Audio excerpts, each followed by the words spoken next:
যা অ্যাডভোকেট রুহুল কবির রিজভী আহমেদ গতকালই ভারপ্রাপ্ত মহাসচিব হয়েছেন।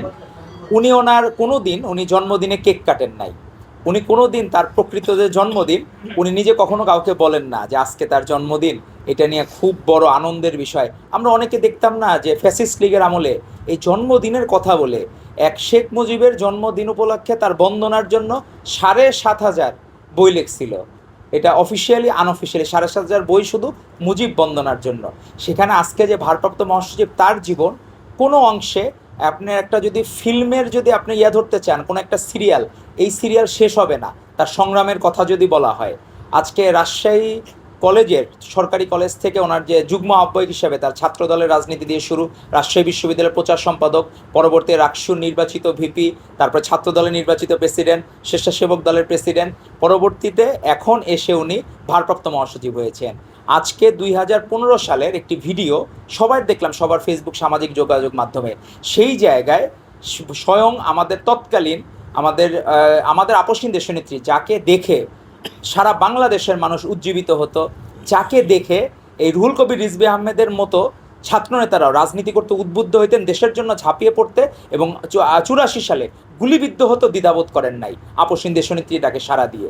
তো এরকম আদর্শিক নেত্রী, উনি নিজে বলেছিলেন যে রিজভী এত ভালো একটা ছেলে, সৎ একটা ছেলে, ওকেও জেল গেটে বারবার আটকে দিচ্ছে। এটা 15 সালের 1 নভেম্বর লন্ডনে উনি একটা বক্তব্যে, কারণ বারবার ওইখানে কি আবার ম্যাডাম নিজের মুখে বলতেছেন যে মাল পানি না দিলে তো ওইখানে ছাড়ে না, জেল গেট থেকে আবার ধরে নিয়ে যায়। তো কি এক অদ্ভুত বিষয়। তো সেটাও ম্যাডাম ফলো করতেন, যে টাকা দিতে পারতেছেন না বলে, তো সেই জায়গায় তাদেরকে বারবার অ্যারেস্ট করা হচ্ছে। তো এই যে অদ্ভুত, দলকে ভালোবাসা, দেশকে ভালোবাসা, আমাদের এই 24-এর গণ অভ্যুত্থান তো হুট করে হয় নাই। আমরা যে এখন যে সুন্দরভাবে প্রোগ্রামটা করতেছি, এটা একবারে তো হয় নাই। এটা হয়েছে অনেক ত্যাগের বিনিময়ে। অবশ্যই এখানে অনেকগুলো প্রভাবক ছিল। একটা জায়গায় বৃষ্টিপাতের জন্য জলীয় বাষ্প, তখন ওখানে কিন্তু ধূলিকণাও লাগে, না হলে এই আপনার মেঘ হয় না, মেঘ হওয়ার জন্য ধূলিকণাও লাগে। তো সেই সময় যে মানুষের মনে যে স্ফুলিঙ্গ হয়েছিল, তার পিছনে যে প্রভাবক, যেমন উনি ইন্ডিয়ান পণ্য বয়কট করেছেন, আমরা সেই জায়গায় দেখেছি কতখানি দেশপ্রেমিক হলে স্বদেশি পণ্যকে আফোল্ড করা যায়। এবং আমরা একটা টুথপেস্টের দেখলাম যে তারা বলতেছে যে শুধুমাত্র ওনার এই স্বদেশি পণ্যের মানে এই কারণে, মানে বাংলাদেশের মানুষের কাছে জনপ্রিয়তার কারণে তাদের প্রোডাক্ট বিক্রি বেড়ে গেছে, মানে আমাদের বাংলাদেশি প্রোডাক্ট বিক্রি বেড়ে গেছে।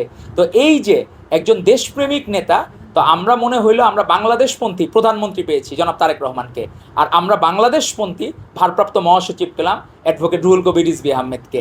আজকে উনি জন্মদিন পালন না করে উনি এটা মেসেজ দিতে চান যে কোনো সময় মানুষের মধ্যে কোনো পরিবর্তন হওয়া যাবে না।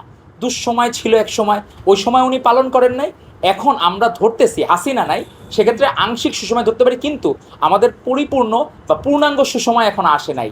তখনই পূর্ণাঙ্গ পরিপূর্ণ সুসময় আসবে যখন বাংলাদেশের একটা মানুষও আর না খেয়ে থাকবে না, বাংলাদেশের একটা মানুষও বেকার থাকবে না, বাংলাদেশের আমাদের মা বোনেরা একটা মানুষও আর বোনেরা ধর্ষণের শিকার হবে না।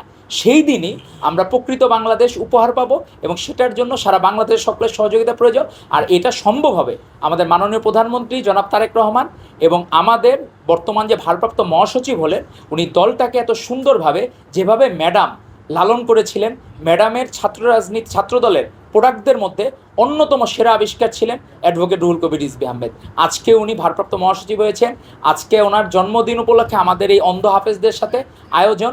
কিন্তু উনি নিজে কিন্তু কখনোই নিজে কেক কাটেন না, উৎসব করেন না, কোনো জায়গায় সেলিব্রেশন করা কোনো দিনও করেন না। উনি নিজে দেখা গেছে এখনও পর্যন্ত একটা ভাঙা গাড়ি ব্যবহার করেন,